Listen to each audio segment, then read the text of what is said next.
Every year, the U.S. consumes around 400 million pounds of cranberries.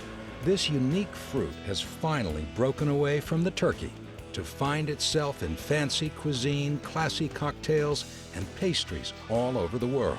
You can make a cranberry bread, you can make a cranberry muffin, you can introduce a little orange flavor. So many things you can do with it. It's just an amazing little fruit.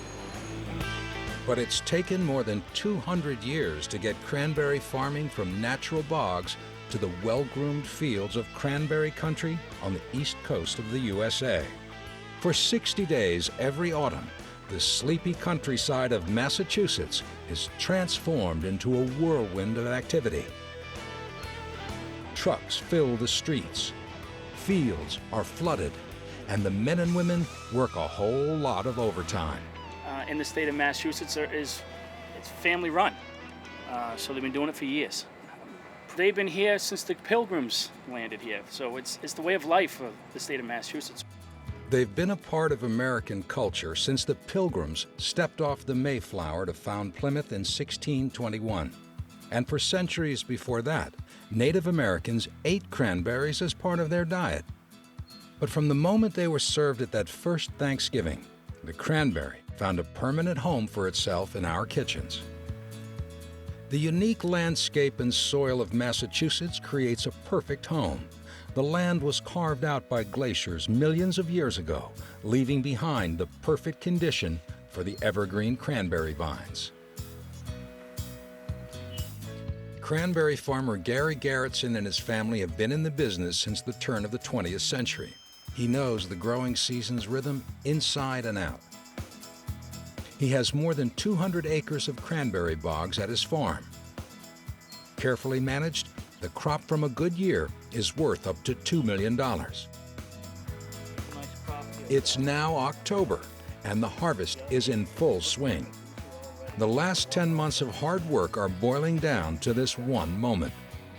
Are the berries going to be ready to harvest? During harvest time in September and October is the most active time for most of the growers. So we're looking to pull in men and machines and water. We'll harvest our 40,000 barrels of cranberries on our farm in about 5 weeks. Our neighbors think this is the only time of year that we do any work, but the real work goes in the 365 days a year just before we start harvesting. Gary inspects his fields carefully before making a decision. But it's time for a verdict on this bog. Are the berries ripe? These early blacks look a little bit small, but they're in great shape, great color. We're examining the color to make sure it's going to meet the cooperative standards and that it's going to be in good shape.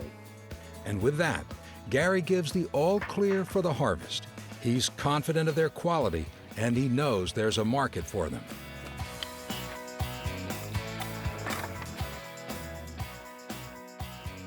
Massachusetts was the birthplace of cranberry farming and the company that brought cranberries to the world, Ocean Spray.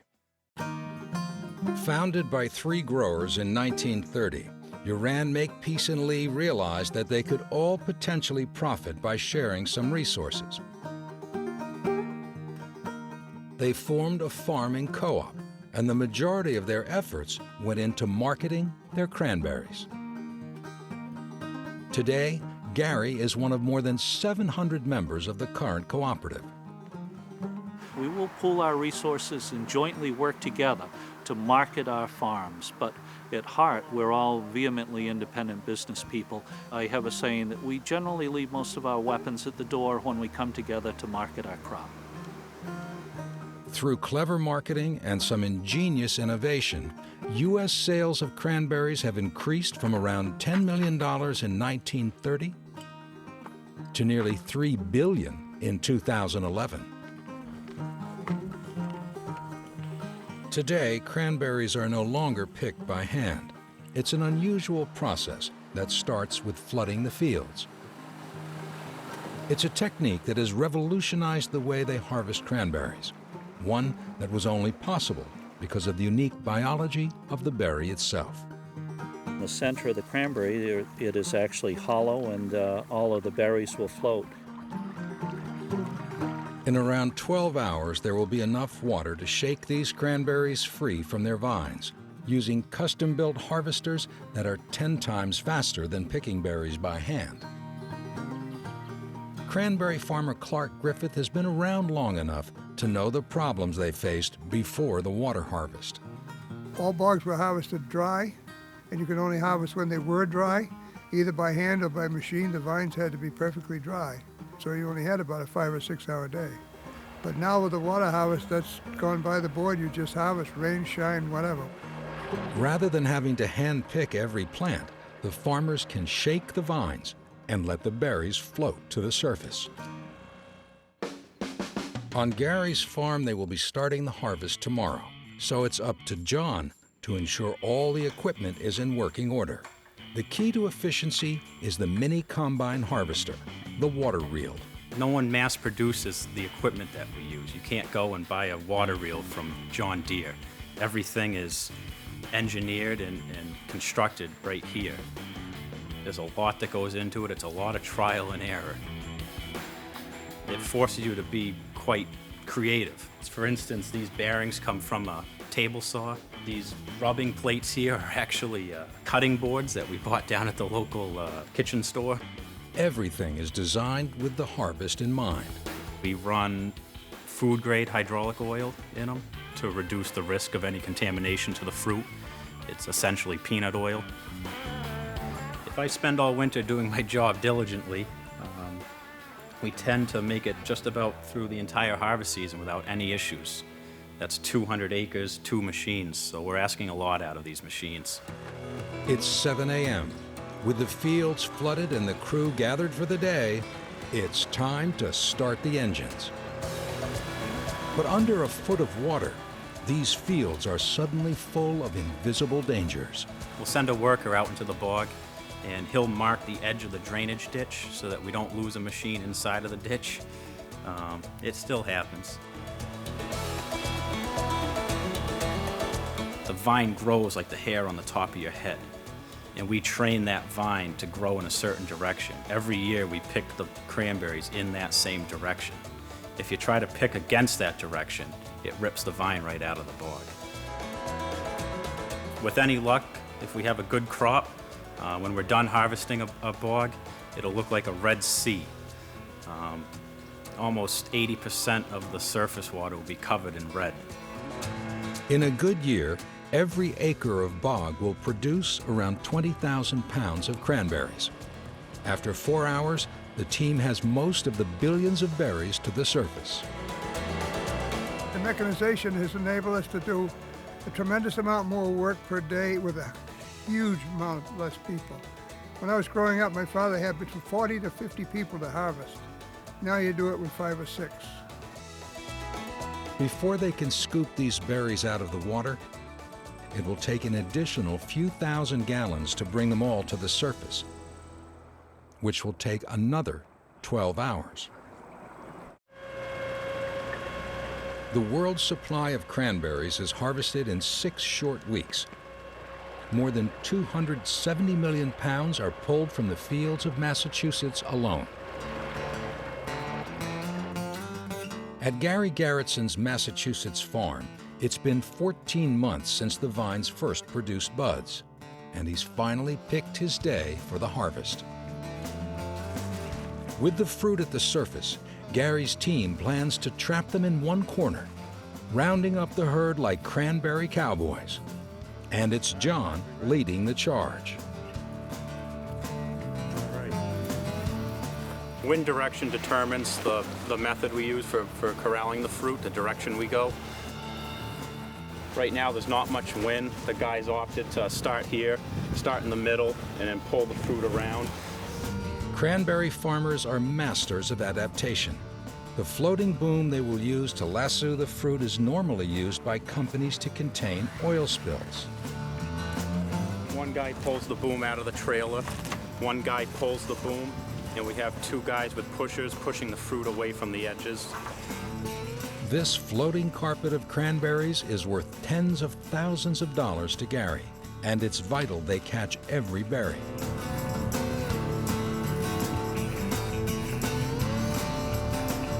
lot of the bog in this area is very old, hundreds of years old. It's very irregular shaped. It was built before modern day equipment, so it makes it a little bit more difficult than today's modern bogs that are nice and square. When it comes to corralling, we have to go around bends and corners and turns. Along with the constant risk of falling into head-high irrigation ditches, there are also modern problems to deal with. A utility pole in the middle of the field means they need to break the boom and risk losing berries.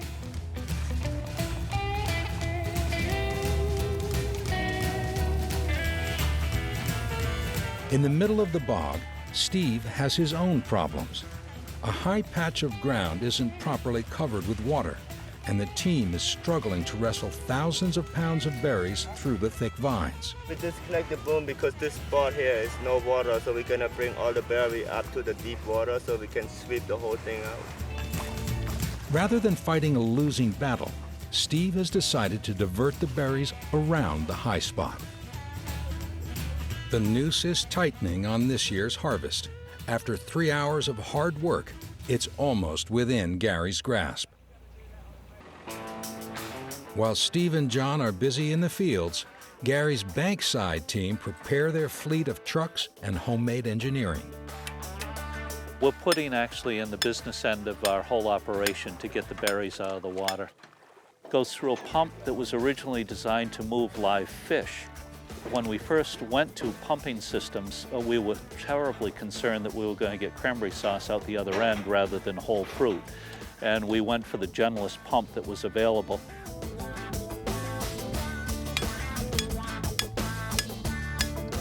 We're stabilizing the end because there'll be 600 gallons a minute of fruit and water and chaff that will be going through there.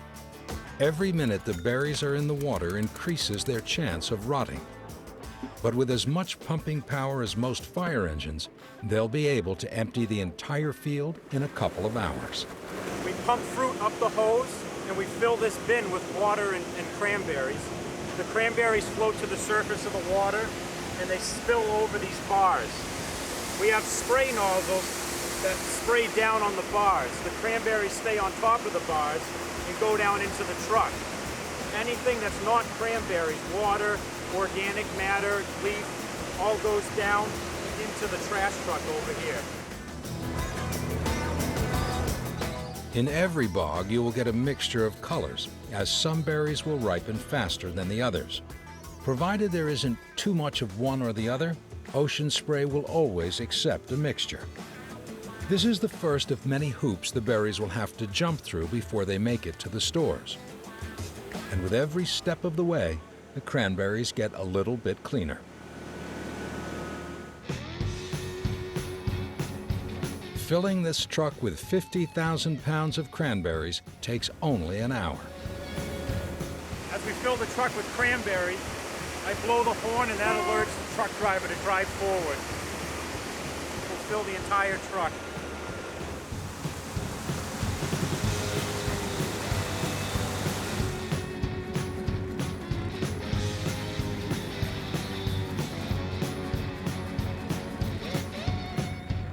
This semi can't take the whole bog of cranberries, so with half the field emptied, it's time for Trucker John to hit the road.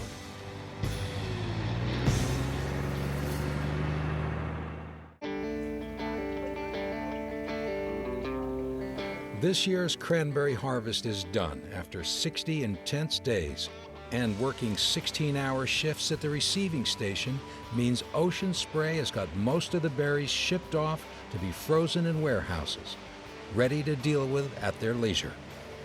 But when you produce 700 million pounds of cranberries every fall in the USA, you can't just produce 2.6 billion pots of sauce. That's more than 8 cans of cranberries for every man, woman, and child in America. You need to find new ways to sell it to the world. This has been the key to Ocean Spray's phenomenal success. From their Massachusetts headquarters, they have masterminded the rise of the cranberry across the world. From their first humble can of cranberry sauce and batches of cranberry juice cocktail in the 1930s, they've built a grower-owned empire with sales of over $2 billion. What we have is a group of food scientists that will look for new ways of using our cranberry plants.